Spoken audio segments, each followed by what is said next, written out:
Today is the day that we're finally going to be getting some armor installed on this truck. I've been wheeling this thing for the past year with no armor at all. No front bumper, no sliders, and no rear bumper. Well, today that's about to change. The other day on Craigslist, I found these Trail Gear rock sliders for only $200. I had to buy them, I couldn't pass it up. And to top it off, I got this awesome Slag Factory rock slider mount kit, bringing my total cost for this entire project to be just a little under $240.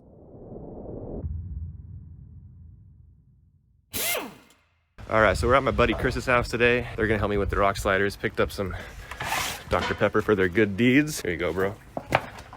So we got Chris here, James and Ryan, and they're gonna help me mount these sliders on. So we're just fitting up the sliders now. We have to figure out what angle we want it to be and how long the mounting tubes have to be and stuff like that. And we're probably gonna have to cut the pinch weld that's in there too to make space to tuck this slider up against the body. We cut the mounting tube to 5 3/8, and this will fit up against the frame here and put the slider in the right position. And then we're probably gonna have to cut that pinch weld to get this thing to fit perfectly. As you can see, we don't have a lot of surface to weld it to the frame. So we're gonna cut the pinch welds up and kind of just fold them back.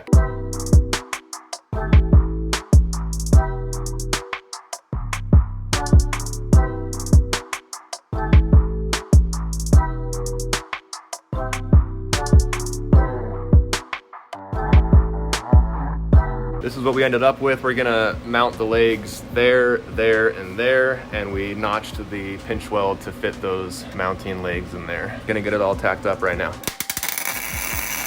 Oh, turn my bottle on. Fucking rookie. I don't see any of your welders here.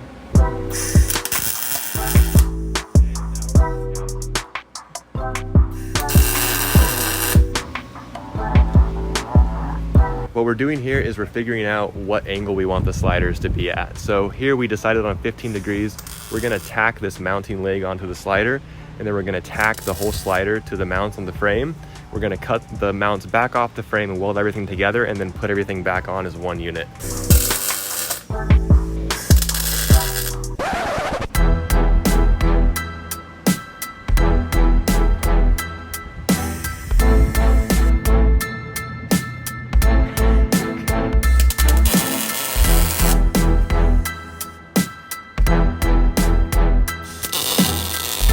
We mocked the whole thing up on the frame and we tacked it all together, and we cut it off, and we're just gonna finish welding it now. Put some paint on it and then weld this thing back on the frame.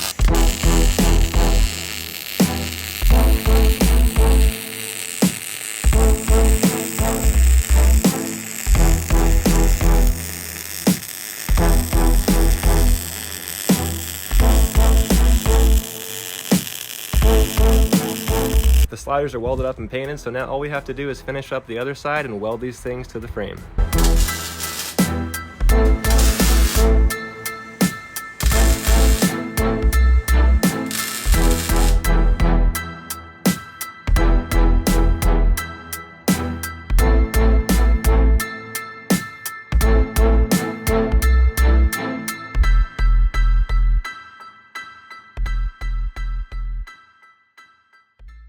All right, guys, we finished the sliders yesterday. Just didn't finish recording it. It was a long day, got pretty tired, but here they are.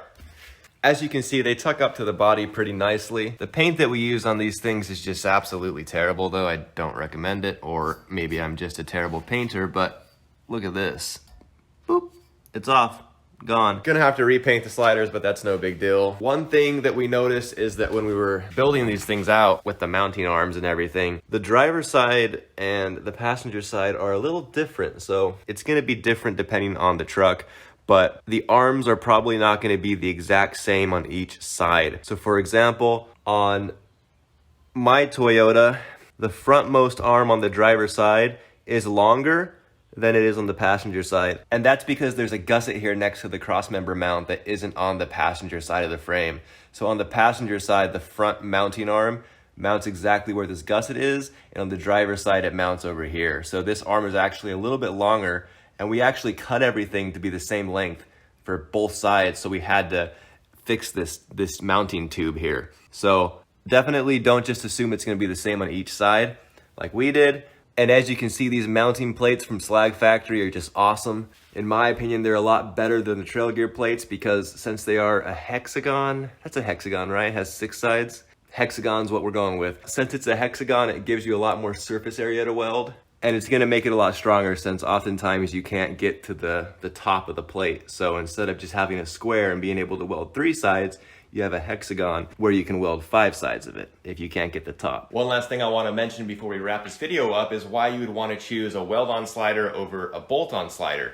And the reason is because they're stronger, right? If you plan to off-road this truck, or if you plan to go rock crawling or do anything that's extremely demanding and you plan to do it often, I would recommend weld-on sliders. However, there's nothing wrong with bolt-on sliders, and if you're financing your truck, that's probably what I would recommend because welding sliders on might void the warranty. They're not going to be as strong as a weld-on slider, but if you're only off-roading this thing sometimes and you're not beating it, a bolt-on slider is perfectly fine. And the only other con to a weld-on slider is that bolt-on sliders are usually a little bit more expensive. With bolt-on sliders, there's also the possibility of tweaking the frame after taking a hard hit. It's a higher chance than with a weld-on slider.